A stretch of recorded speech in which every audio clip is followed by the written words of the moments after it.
bem-vindos a mais um episódio do FUCast Conectando Negócios, o podcast da FUCAP. E hoje, para falar de gestão 360, o nosso podcast está itinerante, diretamente de Minas Gerais, em Belo Horizonte, e comigo aqui, que vai participar desse bate-papo sobre gestão 360, Roberto Fuli. Seja bem-vindo a Minas Gerais, terra do pão de queijo, de Tiradentes e da Liberdade. E vai ser um prazer estar aqui nesse bate-papo. Nós temos uma joia rara que nós trouxemos para essa conversa, onde nós vamos falar de muita coisa boa, tá? De negócios, de oportunidades e de uma visão ampliada de 360 graus. E a FUCAP Minas Gerais aqui está de braços abertos para você, para nos assistir e ver esse compartilhamento. E eu não posso esquecer de fazer um jabá. Pode fazer. Posso fazer um jabá? Pode fazer. Porque nossa hora é cara, não é isso? FUCAP Solution também está presente aqui, porque eu sou diretor de mercado de expansões da FUCAP Solution, e nós vamos conversar sobre muito que essa visão 360, ela é importante você ter ferramental, instrumental, para medir e acompanhar o que está acontecendo. Então, antes de mais nada, Everson, agora é a hora de você chamar o convidado principal. Convidado, amigo do Roberto Fuli. Isso, exatamente. Né? Pessoal, Márcio Magno de Abreu, diretor do Centro de Gestão da Andrade Gutierrez, é mestrando em Contabilidade e Administração na FUCAP, tem especialização em Gestão Fiscal e Tributária e MBA Executivo em Finanças, tem mais de 22 anos de experiência atuando em grande corporação que atua em mais de 40 países, é professor e membro efetivo do Conselho Fiscal de Empresas de Capital Aberto. Que currículo, hein? Muito obrigado, Márcio. Por nada, eu que agradeço aí a oportunidade de falar aí para os ouvintes, para os seguidores aqui do FUCast, e o objetivo é compartilhar um pouco desse mundo, né, nosso de controladoria, de gestão e de negócios. Espero aí contribuir para este Márcio aí da FUCAP e aqui do nosso podcast aí. Legal. Que a gente tanto admira e já acompanha há um tempo. Legal, Márcio. Márcio, nós vamos falar hoje, debater um pouco sobre gestão 360, né? Para falar de gestão 360, primeiro, quem é o Márcio hoje? Bacana, pergunta legal, né? Quem eu sou, né? Eu costumo dizer, Everson, que a gente sempre está, né? Nós somos uma pedra bruta que a gente vai se lapidando com a vida, com as experiências, né? Hoje eu estou diretor, né? Como você falou, do Centro de Gestão aqui da Andrade Gutierrez. Eu estou professor, estou aluno, estou mestrando, eu sou pai, né, dos meus queridos Henrique e Davi, com a minha esposa Cristina, né? E estou nessa carreira já há 22 anos, né? Eu comecei a trabalhar muito novo no interior, desde os 15 anos já trabalhando, mas nessa área de negócios desde os 21. E sempre muito motivado a aprender, a desenvolver pessoas, né, mais do que tudo, porque qualquer negócio, qualquer atividade que a gente vai fazer, o ser humano está no centro. Então, hoje eu estou nessa condição, de fato, um gestor 360. Perfeito. Eu tenho diversas áreas sob o meu chapéu, né, digamos assim, tributário, contabilidade, TI, RH, planejamento e controle, diversas áreas focadas aí na parte de gestão da companhia, né? Além das experiências aí como membro de Conselho Fiscal de Empresas de Capital Aberto, órgãos de classe, comissões de estudos técnicos aqui do Conselho de Contabilidade aqui de Minas, né? Mais 19 anos lidando com contabilidade e no meu papel de contador da companhia, eu tive essa oportunidade de assumir aí uma diretoria, juntando todas as áreas que eu sempre trabalhei junto, né? A contabilidade, ela tem essa capacidade de integrar todo mundo, e isso acabou me proporcionando uma experiência de assumir agora essa responsabilidade nos últimos 2 anos e meio. E estamos aí. Você falou integrar, né? O interessante é que quando você foi comentando das áreas, né, e qual é o responsável, nós estamos falando de gestão de fato, estamos falando de gente, né? E de gente de diversas gerações, né? Hoje nós estamos em um processo de diversidade de gerações. E como é que funciona, Márcio, essa gestão, né? Falando de uma quantidade realmente de gente, de pessoas, de colaboradores, funcionários em uma empresa global. Como é que é trabalhar, né? Essa diversidade tanto de pessoas da contabilidade, da tecnologia e mais uma questão das gerações. Esse ponto, eu tenho vários amigos também, né? A gente vai, com os anos passando, a gente vai conhecendo mais pessoas que estão com o mesmo desafio que eu estou, uns mais velhos, outros mais jovens. E esse, de fato, é um grande desafio. Eu trabalho com pessoas que praticamente têm 8 anos a mais do que meu filho, que tem 12 anos. Olha só. Então, eu trabalho com pessoas de 18 anos de idade. Eu tenho pessoas na minha equipe que têm mais tempo de casa do que eu de vida. Né? Embora não pareça, eu tenho 42 anos. Super jovem. Eu sou mais velho da turma. Eu tenho na minha equipe um profissional que tem mais de 44 anos de companhia. Então, você liderar esse tanto de processo, e quando a gente fala de pessoas de contabilidade, pessoas de tecnologia de informação, são mindsets totalmente diferentes.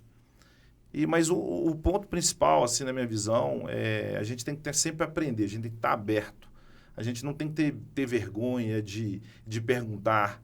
Né? Eu gosto muito de trazer pessoas, quando eu sento com os jovens, eu busco lá no meu dia a dia, juntar essas pessoas. Eu aprendi um tema que eu levo para a minha vida.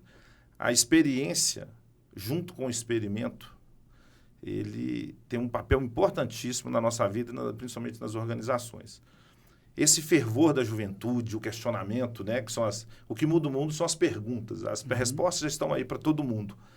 Mas quando a gente junta esse fervor, essa coisa de querer fazer diferente, de questionar, mas quando você tem também a experiência junto, você evita que algumas situações aconteçam de, por exemplo, você simplesmente querer investir numa coisa que você já tem uma clareza que aquilo não vai dar certo. Mas, ao mesmo tempo, não tolir a juventude de trazer coisas diferentes. Eu posso contar uma experiência que eu visitei o Márcio, né? Fui recebido lá pela equipe dele, uma visita institucional, até porque a gente faz muito esse trabalho de conhecer as dores de mercado, né? Você faz um mestrado profissional que é onde está doendo o calo. E das experiências que o Márcio me contou, eu achei interessante que olha como é que a gente trabalha liderança, que às vezes a gente trata como subjetividade, e cultura de povos. O Márcio está numa empresa que é transnacional, opera em 40 países, com fechamento de demonstrações contábeis em 40 idiomas, não é isso? Moedas distintas. E aí ele estava conversando um dia que ele estava num país de fora, onde a tradição religiosa é outra, e ele falando como é que você entender esse momento, como é que influencia o negócio, né? Então, se você permitir, à vontade, dentro dessa visão 360 graus, se você pudesse narrar essa experiência do líder ter a empatia de entender a cultura local e como aproveitar isso para gerar sinergia. E mais do que isso, Fuli, é você querer viver um pouco aquela cultura e a coisa principal, não ter nenhum tipo de preconceito. Porque assim você consegue agregar as pessoas.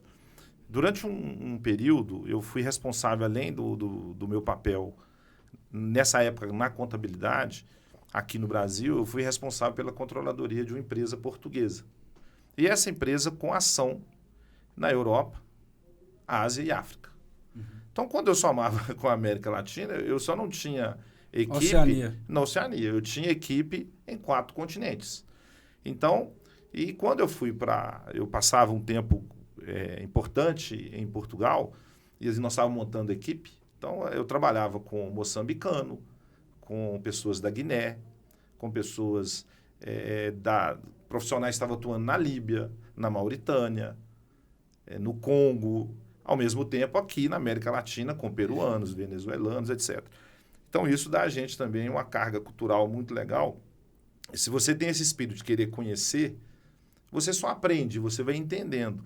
E o que o Fuli colocou, eu tinha contado isso para ele, foi a falta de conhecimento naquele momento, mas tratar aquilo com muito respeito, né? Um colega, né, no período de Ramadã, que o pessoal vai jejuar, e aí eu insistindo com o cara para ir com a gente almoçar. Vamos almoçar. Pô, você não almoça? Pô, você tá de regime? Aí o cara tentando ser o mais... Educado possível. Não, educado e discreto, de não trazer uma questão que não tinha problema nenhum, né? Aí que a gente foi entender, porque no dia de fechamento, por exemplo, em países muçulmanos, você tinha uma certa dificuldade de conectar as suas demandas na matriz com o ritmo de trabalho com o pessoal que estava nesse período, que é uma coisa extremamente fundamental para a vida deles. Então, a gente vai se adaptando, né? E ter essa quantidade de pessoas, de nacionalidades distintas, e a gente tentar entender política local, entender cultura local. Com isso, o que eu sempre tentei me colocar é fazer o exercício de empatia, de me colocar no papel deles, né? De entender, né? Eu trabalhei com muitos peruanos, venezuelanos. Cada país tem seu momento, tem suas crises, tem suas questões políticas. Você tem que tomar muito cuidado para você não pisar em falso ali. E brasileiro gosta muito de uma piada, uma brincadeira, a gente é muito despojado. O português, somos expansivos, né? O português é aquele jeito mais objetivo, mais sério. Então, para a gente... E com isso, acho que eu tive isso muito, um jeito mais maleável, assim, e eu consegui transitar nessas características de pessoas e sempre consegui agregar, que era um desafio para nós, era como trazer 40 países, informações de culturas diferentes, com idiomas e pessoas diferentes, conseguir fechar uma contabilidade, por exemplo, no dia 4. Dia 4. Isso é quase um banco, né? É quarto dia, não passa do banco dia é 5. referência disso. Então, isso também passou por uma questão cultural de colocar as pessoas em primeiro plano. Você sabe por que eu fiz essa pergunta? Sim. É porque ontem a gente estava no carro conversando sobre liderança e diversidade. Não é isso? E quando a gente sentou aqui e eu lembrei dessa história, me fez todo sentido. Fez todo sentido aquela conversa de escopo da liderança e diversidade. Porque é isso, né? Tratar com 40 culturas diferentes. Exatamente. E quando você pensa em moedas, tem uma coisa que foi muito importante para a gente também, foi o processo de harmonização contábil. Porque eu vivi um período antes na companhia, isso nós estamos falando de 2007, que foi final de 2007, obviamente, 2008 e 2009 transitório, e 2010, e isso era complexo, porque além da gente entender da cultura, do idioma e da moeda, a gente tinha que fazer uma adaptação de prática contábil. Imagina você adaptar a prática contábil de 40 países. A harmonização contábil que você fala é justamente fazer essa interação dos países dentro da demonstração? A convergência ao IFRS. É a convergência ao IFRS. Perfeito. Com o advento da 11638. Porque muitas empresas, Everson, essa experiência que a gente tem, quando você conversa com muitos colegas da profissão, eles estão acostumados a trabalhar em empresas internacionais e aqui reportar para uma empresa multinacional. É mais comum ser uma entre as 40, que eu dei o exemplo, do que você ser a matriz. O Brasil não tem assim uma quantidade enorme de multinacionais que atuam em muitos países. Sim. Então, essa experiência que a gente tem, que eu tenho a oportunidade de ter a minha equipe, ela é muito rica. E nós vivenciamos essa questão da harmonização, foi espetacular para a gente. Geralmente, a gente é consolidado, a gente não consolida. Exatamente. Isso. E consolidar... Eu tenho um professor que trabalha comigo nos meus cursos, que ele dá aula diretamente de Lisboa. Quando ele foi para lá, para ficar nessa empresa, uma das contas, falou, me deixa continuar dando aula, né? Falou, cara, mas tem um fuso horário. Falei, não, eu tenho hábito noturno. E foi um espetáculo, porque os alunos adoram alguém que vive essa experiência de consolidar e converter moedas, né, de tantos países. E com isso, naturalmente, a gente vai aprendendo de geopolítica. Né? Nunca tinha ouvido falar, o que é país francófono? Isso não fazia parte do meu vocabulário. Aí você entende isso. Mas você entende. África Você subsaariana. entende. Senão ele fala, ele solta o conceito e ele explica o conceito. Exato, são países que foram colonizados pela França, os países aí. da África, da parte sul da África, e países que vivem em ebulição. Então, quer dizer, hoje... Quando você está conversando com o presidente dessa outra empresa, ele está desenvolvendo coisa lá no Senegal e vai desenvolver coisa em outros países. Aí quando se assusta, tem um problema de terrorismo lá no Mali, tem um problema de um canteiro de obra que é invadido em um determinado lugar. Então, assim, a gente acaba vivendo coisas, além do trabalho técnico, né, que dá uma bagagem de geopolítica muito legal também. Agora, você comentou aí diversas falas sobre o know-how, né? Know-how de cada um, Uhum. know-how de cada profissional. Isso muito voltado para o profissional, né? Aquilo que ele tem de prática, né? Agora nós temos no why, né? Que é aquilo que direciona a eficiência para dentro da empresa, né? Agora, como, né? Com essa diversidade de locais também aí, de culturas, como é que você, né? Um gestor, um líder, quais são as ferramentas ou indicadores que você gosta de utilizar justamente para linkar esse know-how dos funcionários para que gere eficiência e eficácia dentro da organização? Esse ponto, Eves, assim, o mundo está passando por uma transformação muito importante que a gente vai linkar com inovação. Uhum. Por incrível que pareça, se o Brasil, hoje, vou dar um exemplo aqui do Brasil, se a gente tiver que executar em simultâneo, sei lá, 40, 50 projetos de infraestrutura de pesos relevantes, nós não temos hoje mapeado mão de obra para fazer isso tudo. Teve uma época que a gente já teve 60 projetos em simultâneo sendo executados pela nossa empresa. Uhum. E com mais 4, 5 players gigantescos do nosso tamanho. Então, o desafio nosso hoje, como na hora que a gente começou o nosso bate-papo, que eu me apresentei, eu falei que a gente precisa de gente está no centro. Então, a primeira coisa, eu falo para minhas equipes, que são líderes, né? Superintendente tributário, superintendente de planejamento e controle, os gerentes todos, que a gente precisa de tentar identificar pessoas que possa vir trabalhar com a gente. Como que a gente consegue ser atrativo? E isso que a gente está fazendo aqui hoje, né, como você falou, ter um tempo de vir aqui, isso é fundamental. O profissional moderno hoje, ele não pode ficar só dentro da salinha dele, ele tem que se conectar.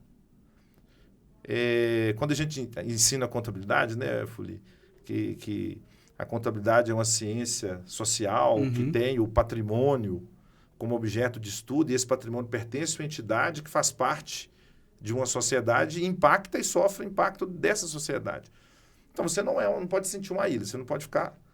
Então, primeira coisa, o setor da infraestrutura, o setor da construção, ele tem muitas especificidades. É muito difícil você achar um profissional para você desenvolver dentro da companhia que já venha com algum know-how.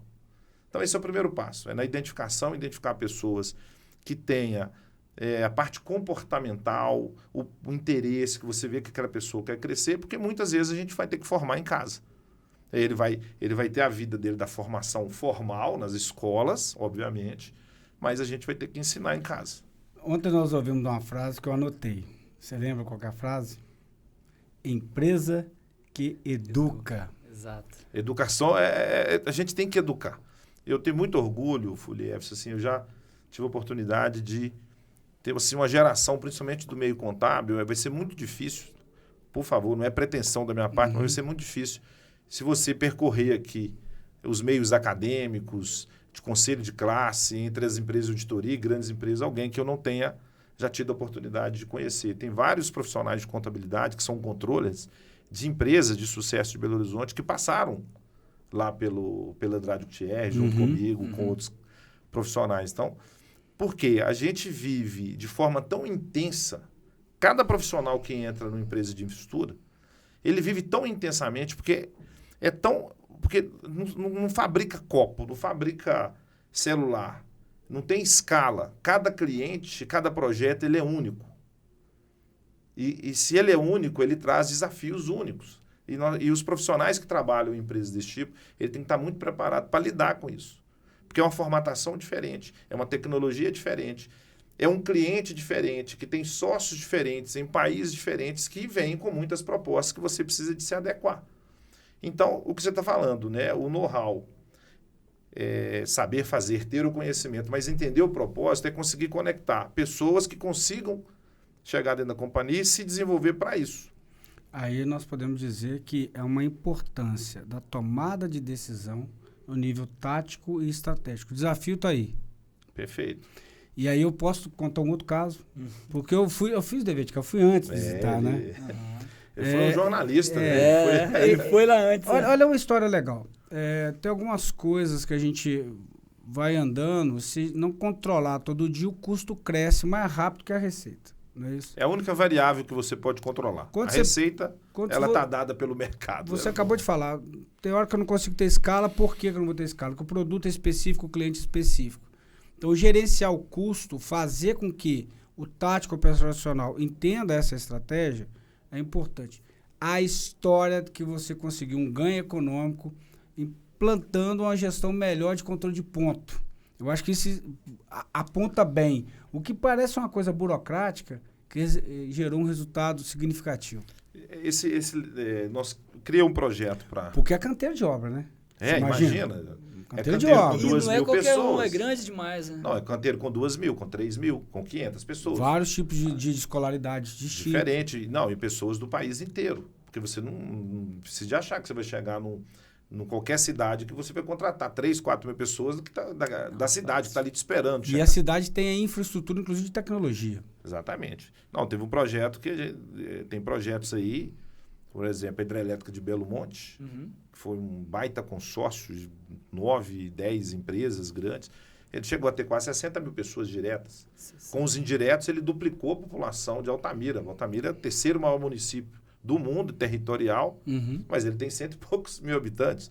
Quando chegou toda a população que foi fazer o projeto, duplicou a população da cidade. Olha a importância de um negócio para o desenvolvimento econômico do estado, no local. Exato, e o impacto que ele gera. Também. Por isso que a questão do ISD está tão importante e está todo mundo atento a isso. Mas o que o Fuli estava falando é o seguinte, quando eu assumi como diretor, eu assumi também a responsabilidade não só da contabilidade. Eu fiquei 19 anos na contabilidade e, de repente, eu me vi responsável por RH, por tributário, por diversas áreas de TI. Né? Eu brinco que o mais diferente para mim era TI. Eu tive que aprender com a minha equipe lá, só cara fera, sobre data center, link. Então, quer dizer, o cara acordou, ele está consumindo algum serviço da minha área. Né? A negociação com telefonia e tal. E eu sempre gostei muito de visitar os projetos. Ir até a frente, porque eu nunca me contentei isso durante a contabilidade, durante o período da contabilidade. Primeira vez que eu saí do país em 2006, eu fui a Lima dar um treinamento de contabilidade para a sucursal que a gente tinha lá no Peru. Quer dizer, eu sempre fui atrás. Eu sempre estive atento a dar... Chama para palestra, eu vou. Chama para bate-papo, eu vou. Quer conhecer? Vai lá, eu recebo. Mais uma vez, a conexão. Mas quando eu assumi essas outras áreas, eu sempre fui muito preocupado com o seguinte... Nós estamos aqui fechados no ar e nós não podemos ficar fechados. Vamos entender como que o mundo está fazendo as coisas. Porque é muito comum, Everson e Fuli, a gente cair numa vala comum de ficar muito apaixonado pelo processo da gente. Entropia, né? Você pensa que você faz o melhor e você deixa de olhar o que acontece lá fora. E aconteceu um episódio comigo, muito interessante, uma escola que eu leciono, e eu tive um período de professor convidado, aí de repente eu me tornei coordenador do curso. Né? Sempre ali apoiando, a coordenação me convidaram para ser professor do curso. E quando eu me tornei coordenador, eu tinha que ter um contrato fixo. E aí essa escola me mandou um link para eu colocar ali e postar meus documentos. E até então era tudo manual, levava uma pastinha, um monte de... E aí, de repente, essa escola mudou. Eu falei, caramba, que negócio legal. Eu postei todos os meus documentos, eu mesmo tirava foto, eu assinei o contrato digital e eu não precisei de ir na escola para fechar o contrato. Já estava usando carteira digital. Aí quando eu voltei, eu olhei para o espelho e falei, meu Deus, eu preciso fazer isso. Aí nós fomos sentar com a equipe de RH, que já tinha um projeto de RH digital, mas ele estava um pouco emperrado ali. E eu fui tentar entender o que era o RH digital. Quando a gente foi começar a conversar, eu percebi que está faltando torque. Onde que eu achei esse torque? Ô, TI, vem cá, vamos sentar. Pô, olha que projeto que está na nossa mão aqui.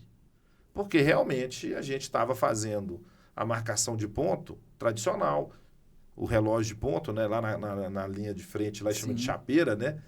E tem uma catraca, aí tem aquele relógio de ponto, aí 3.000 pessoas para bater ponto na fila, põe lá digital, tira um papelzinho, e aí demorava não sei quantos minutos na fila. Aí você imagina o seguinte, todo mundo digital... Aí todo mundo, todo dia. O Covid nos ensinou alguma coisa, né? E mais do que isso, uma obra dessas, às vezes você precisa de 20, 30 relógios de ponto. Você tem que comprar um relógio de ponto, você tem que criar a infraestrutura de instalar o relógio de ponto, você tem que carregar as bobinas, você precisa de ter um ponto de internet.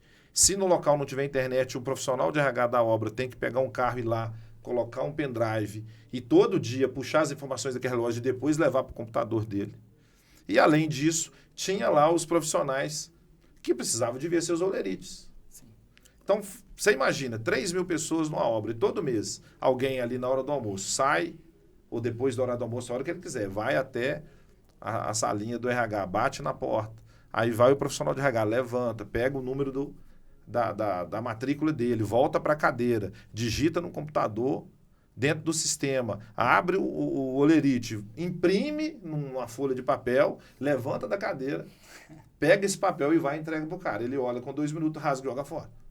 Aí eu lembrei das minhas aulas de administração da graduação, quando eu ouvi falar do Taylor, né? Tempos e Movimentos, o filme do Charlie Chaplin. Eu falei, cara, isso faz todo sentido. Se você for somando e multiplicando pela quantidade de pessoas, a quantidade de vezes, isso é uma mina de ouro. E aí nós embarcamos a nossa área de TI junto à área de inovação, que deu um apoio danado. A gente foi conhecer empresas que tinham projetos nisso. Então nós contratamos uma empresa de ponto eletrônico. O profissional chega de manhã, ele bate o ponto ou no telefone dele, ou num quiosquezinho que a gente coloca ali um celular ou um tablet, ele dá tipo um oi para a câmera, já pega a facial, ponto está batido. Que legal. Com georreferenciamento, não adianta, não, vai bater o ponto de casa, não existe isso, porque tem todo um mapeamento de GPS. Detalhe, toda anomalia já é vista na hora pelo gestor, ele vê na hora, ele programa a hora extra. Então, uma série de atividades que acho que a gente tem dificuldade até de conseguir calcular o save que isso gerou.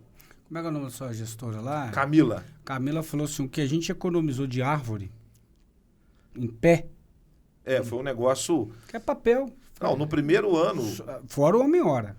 Isso eu estou falando, olha só, eu falei de missão digital, que aquela quantidade de pessoas não tem que levar aquele monte de papel lá para admitir e digitar tudo, digitalizar e tal. Ele já vem pronto, detalhe, a gente faz a admissão dele, local dele.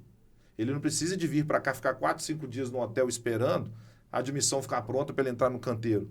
Ele faz isso na casa dele. E aí, essa questão do olerite foi legal, que é um QR Code colado no quadro de aviso. Coisa, uma simplicidade, assim, mas que traz uma inovação. Sabe quanto que custou tremenda. o desenvolvimento disso? Acho que não deve, se for analisar, lógico que é a hora de quem trabalha na empresa.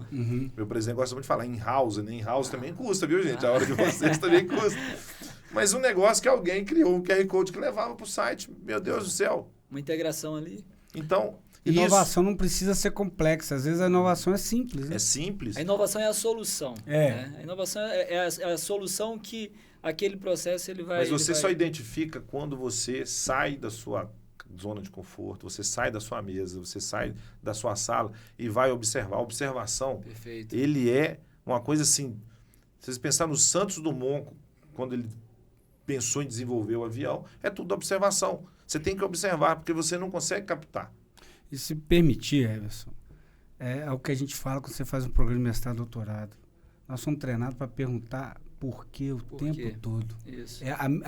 A metodologia de pesquisa é a metodologia de solução de problema. Isso. Não é? Exatamente. E quando você tem um problema, mais uma vez, né, não pare no primeiro porquê. Exatamente. O Vicente Falcone, né, que é papa desse assunto aí, as metodologias né? de qualidade é isso. Por quê? Aí você vai chegar na causa raiz e tratar. Agora, mas você comentou aí diversas, né, sobre inovação, a gente acabou indo para a tecnologia, quando olha a tecnologia fala de inovação, né? Agora, na sua percepção, né, como é que você enxerga, né, no seu dia a dia, né? E você falou uma coisa bem importante também sobre conexões, né? Acho que nós não vivemos em um sistema fechado. As empresas são sistemas abertos. Então, precisa dessa conexão, precisa estar ali no one-on-one justamente para observar o que está acontecendo. Observando o que está acontecendo, nós estamos observando uma transformação digital muito grande. Não só pelo avanço da tecnologia em si, mas como o avanço de duas letrinhas que é a IA. Como é que você enxerga a aplicação dessa inteligência artificial no dia a dia de uma empresa global com tanta gente gerando um processo eficiente? Olha, assim, esse é um ponto, é legal a gente parar um pouquinho e entender. Existem o mundo, ele sempre...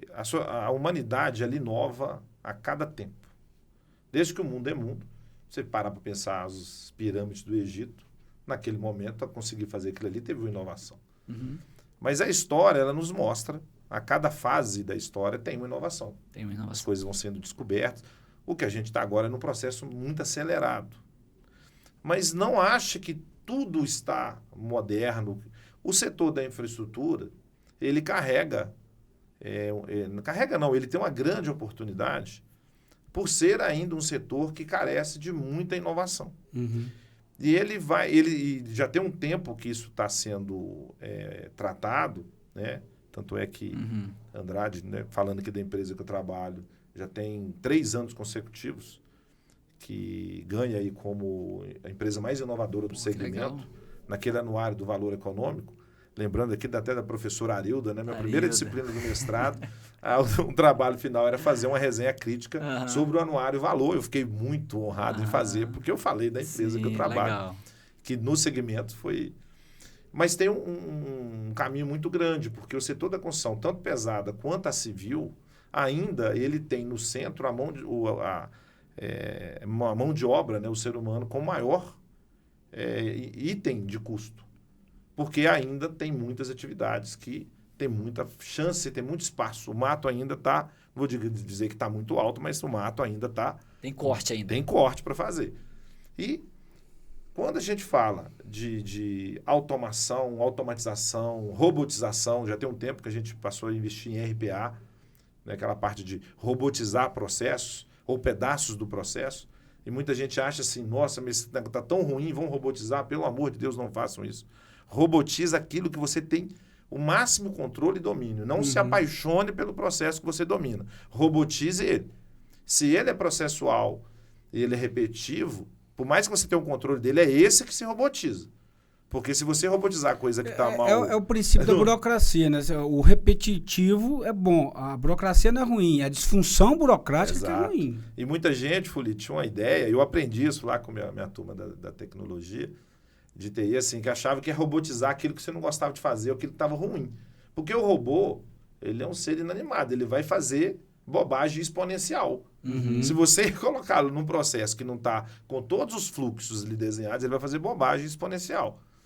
Então, a robotização... Da mesma forma que ele trabalha exponencialmente, ele vai fazer... Exatamente, ele trabalha 24 horas, né, por dia. O ser humano é uma bomba convencional e ele pode ser uma bomba atômica, né? Exatamente.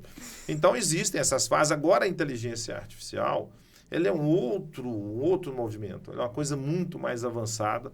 E o que tem que buscar é soluções através da inteligência artificial. E ela vai acontecendo gradualmente. Ela vai acontecendo, a gente não vai percebendo. Esse é que é o perigo. Você não pode ser levado, né? Você tem que conduzir essa dança. Então, a gente já tem grupos de profissionais especialistas que estão trabalhando com esses temas, todo mundo muito antenado, e à medida que vai passando, você vai chegando produtos. Então, vieram esses chats aí de inteligência artificial. Sim. Você pergunta para ele, é um perigo, né, Fuli? O cara quer uma dissertação pronta e vai lá, só que tem meios também o contrário. Ele falou, opa, isso aqui não foi você que produziu. Mas isso é um perigo, porque não pode simplesmente acreditar que você vai perguntar para uma ferramenta dessa, ela vai te dar um projeto pronto. Você tem que ter capacidade crítica. Isso que eu ia te mas falar. usar isso a seu favor. E você falou uma coisa antes, né? A resposta está aí. O que move o mundo são as perguntas. Saber perguntar é importante. Exatamente. E aí eu vou te fazer uma pergunta, porque você está muito tranquilo. Você não apertou o Márcio até agora. Não, Mestrando tem que ser apertado. É convidado. Olha só, nós estamos falando de inovação, falando de coisa muito boa. Meu 360, quando eu conversei com o Everson para te convidar, eu falei assim, a área que o Márcio trabalha hoje, ela dá essa visão 360. Né? Você trabalha com vários aspectos, digamos assim, de suporte da empresa. Mas tem um ponto que a gente não falou ainda, que é o tributário. 40 países, né? E se nós temos internamente problemas, aspecto tributário de complexidade, como é que é conseguir ter aderência legal de compliance tributária em 40 países? Quais são os desafios que a sua equipe tem com relação a isso? Primeiro dele até falar aí para os ouvintes. Você viu que é tão importante que ele olhou até para... Tributaristas não queiram entender as regras tributárias de 40 países. Não dá. Saiu do Brasil... Puxa alguém. puxa alguém, tenha lá um outsourcing de techs para te ajudar, porque não, eu desafio aqui alguém que consiga dominar. Se tiver que dominar 27 regulamentos CMS, já é o caos, né? Pronto. Então assim, primeira coisa, dentro do nosso país, nós somos 543 municípios. 5 mil. Desculpa, 5.543 municípios. Cada um tem uma... Vamos começar. Cada um tem uma legislação própria. Isso. Teve um projeto que nós fizemos... Boa essa, hein? De iluminação. Porque quando você opera aquele município, ISSQN, é lá. Imagina, se você estiver operando 400 municípios, são 400 regulação tributária. Tivemos um projeto de iluminação, um projeto chamado Luz para Todos. Nós pegamos uma parte aqui, trabalhamos em 4 ou 5 estados isso. Nós trabalhamos para 350 municípios. Imagina você tentar fazer convênios entre esses municípios. E aí eram 500 notas, porque por causa da legislação do ISS, o ISS, a prestação de serviço, o meu superintendente tributário gosta dessa frase, né? Onde caiu o suor. Não adianta abrir uma empresa num lugar que o ISS é 2% e achar que você vai emitir por lá. Você vai trabalhar, a sua nota fiscal é do local que você está prestando serviço. Então já começa aí, vamos começar do micro. Aí depois você tem a legislação estadual, que é super complexa, porque uma coisa é o seguinte, quando você trabalhar numa empresa nichada, específica, ou você faz só engenharia, ou você faz só projeto, mas se você precisa um EPC, que é você fazer engenharia, procurement e construção, então isso é muito complexo, porque você faz o projeto, você compra e você constrói. Então você tem que tomar todo esse cuidado. E a legislação federal, né, com os PIS, COFINS, o imposto de renda, contribuição social, espalhado aí para o mundo afora. Primeiro você tem que ter um compliance tributário, a centralização da parte tributária dentro de um quartel-general que a gente brinca, né, o nosso centro de gestão, é importante para você não deixar que cada um espalhado tome decisões. Esse é o primeiro ponto. E quando você vai trabalhar com diversos países, você tem que ter profissionais que dominem lá na contabilidade, que entenda o que é CPC 02, o que é o CPC 42, porque eu trabalho também em países de economia hiperinflacionária. E na minha geração, que formou aí 2008, 2007, ninguém aprendeu a fazer correção integral de balanço. Eu aprendi isso numa disciplina, meu querido professor Adalberto, que ensinou para a gente unidade monetária de conversão, e eu tinha a ideia. E quando eu assustei, eu estava trabalhando em 2 países com hiperinflação. Eu estava presente quando a Argentina se tornou hiperinflacionária, em setembro de 2018, e a Venezuela, que a gente não sabe nem calcular o índice de inflação. Então, quer dizer, eu tenho que ter uma equipe contábil muito boa nisso, uma equipe tributária que entenda o que é TBU, que a gente teve até uma medida provisória que prorrogou mais um tempo, que é tributação com bases universais.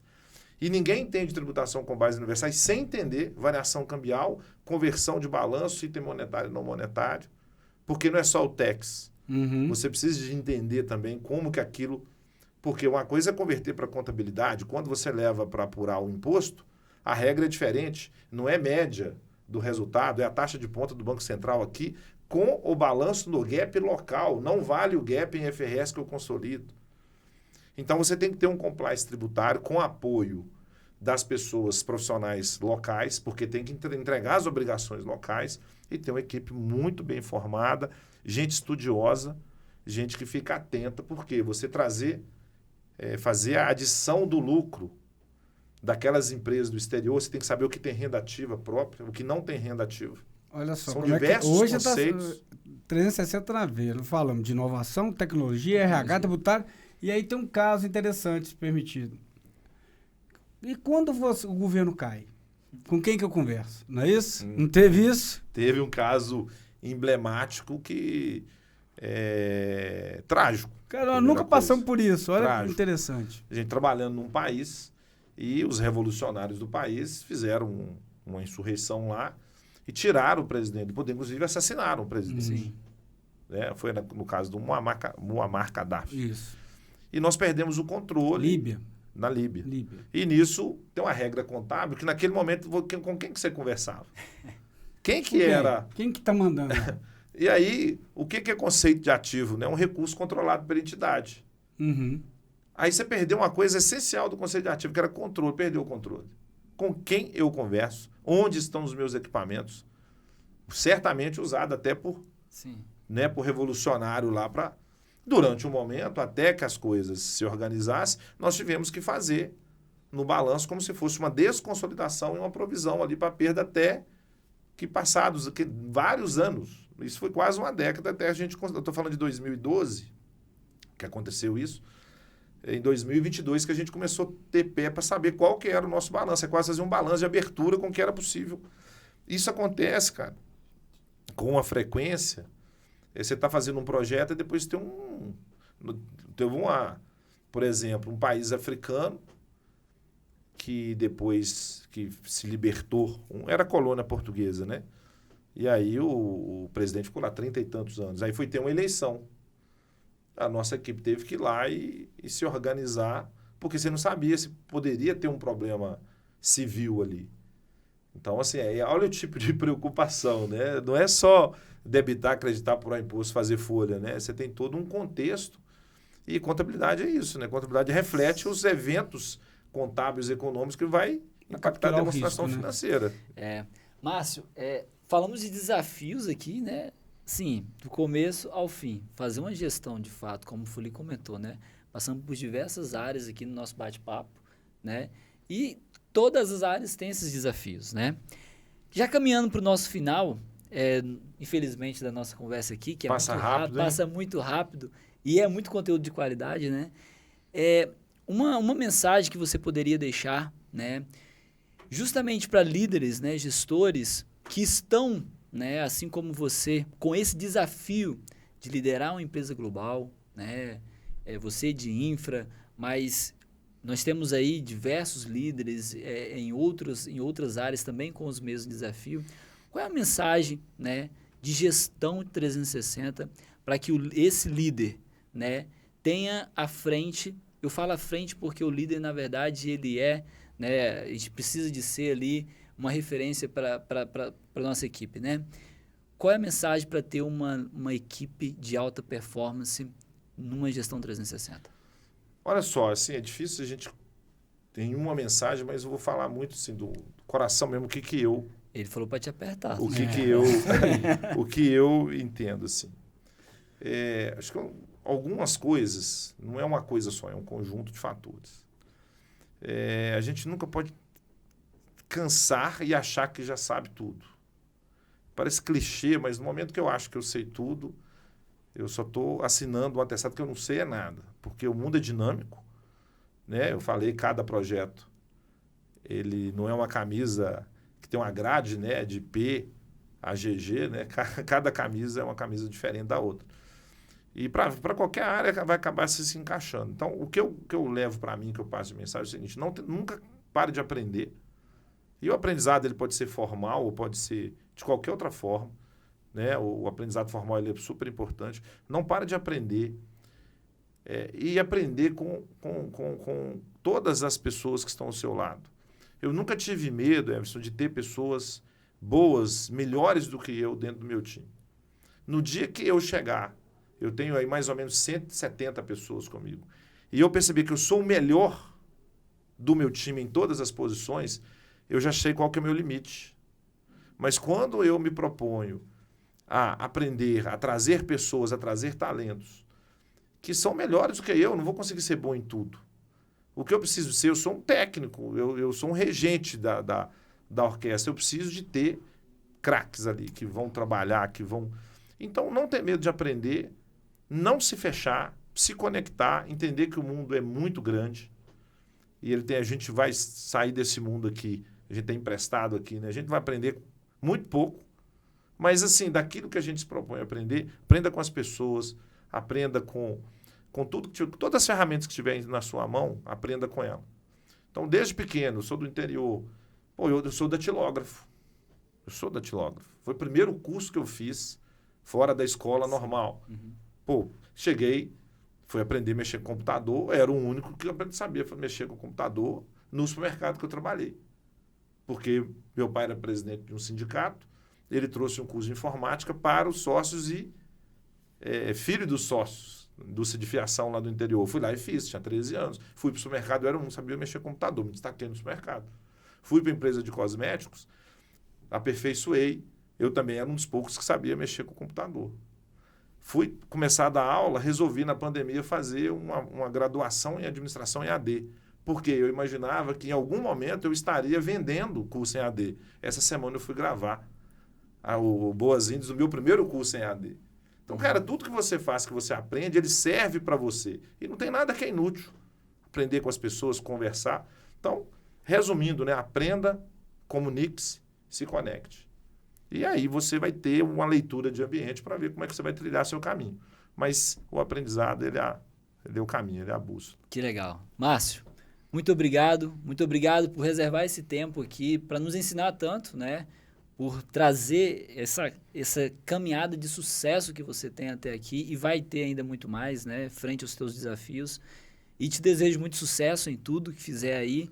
E mais uma vez, obrigado.